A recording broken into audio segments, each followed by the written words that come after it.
Good morning. Welcome to morning meeting. So here's what's on my mind this morning. I'm thinking about how it's really a good idea to just sit with something for a hot minute or two or three, not to react in the moment all the time. So here's what happened. There's this thing that I tend to take pictures for, and the person that I send them to has indicated that they want those pictures. And I'm like, okay, great. So I'll keep doing it. I take the pictures because I want the pictures, but I figured this person apparently wants them too. So I'll go ahead and send the pictures. But then that person doesn't actually end up using the pictures for what they're intended to be used for. And I never really understand this. It's been going on for a couple of years. And so when I realized that recently, I'm like, you know what? Why am I taking the extra time and extra effort to put these things together and then send them to this person who's not planning to use them apparently? Because that's time out of my day, right? Organizing them, going through all of them, organizing them, and sending them on is time out of my day. And I don't really want to do that, right? I mean, I'll take the pictures anyway because, like I said, I want the pictures that I'm taking.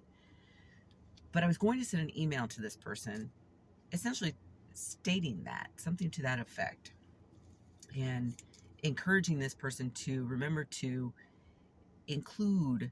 be more inclusive, which is the point of these pictures, because oftentimes in the past, the pictures that have appeared in this particular publication have not been all that inclusive.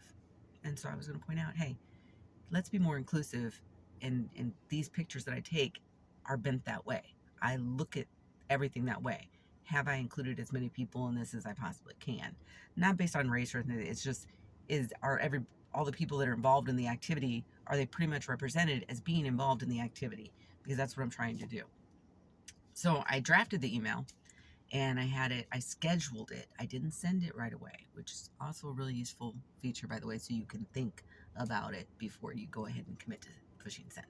So I scheduled it, and I scheduled it for, I think, Tuesday. So I drafted it on Sunday, and I scheduled it for Tuesday, which gave me plenty of time to sit back, and mull it over a little bit, which is exactly what I needed to do. I'm not sure what was not sitting well with me about sending this particular email, but something really was sort of just doing that, right? Kind of getting at me. And so by early or late Monday, I decided I wasn't going to send it. And so I canceled the send on that particular email. And part of it is because I'm working on, one, not worrying about every damn thing that there is to possibly worry about that I cannot, this is number two, control. I can't control, once I send these pictures, right? I can't control what that recipient does or doesn't do with those pictures. I thought I had made my intent pretty clear early on, but that also doesn't matter. Once they're sent, it's okay. Here they are.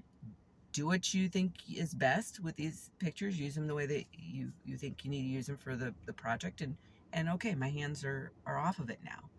And that's what I had to remind myself of. So there are a couple things here. One, when you draft that initial email, give yourself some time to think about it. If it's something that's needling you, if it's bothering you, don't just push send right away.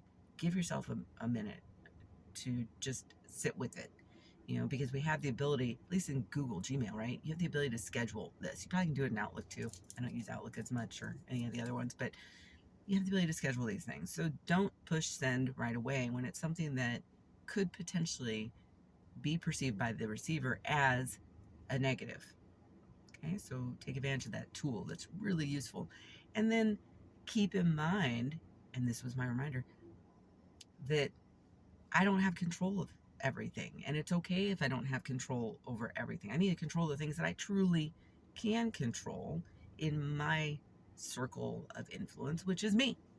I can control me. I can control my reactions to the things in my environment. And that's it. So that was what I was doing a couple days ago. That's what I was going through with this particular email and everything. And I felt like that was a really successful thing because I don't always do that. And so the fact that I caught myself and said, I'm gonna sit with this, I took that as a really positive sign for me. But anyway, what do you do? How do you handle potential negative situations or feedback that you want to give someone, but you're just not quite sure whether you should? How do you handle it? Leave a comment. Oh, and remember to subscribe. See ya.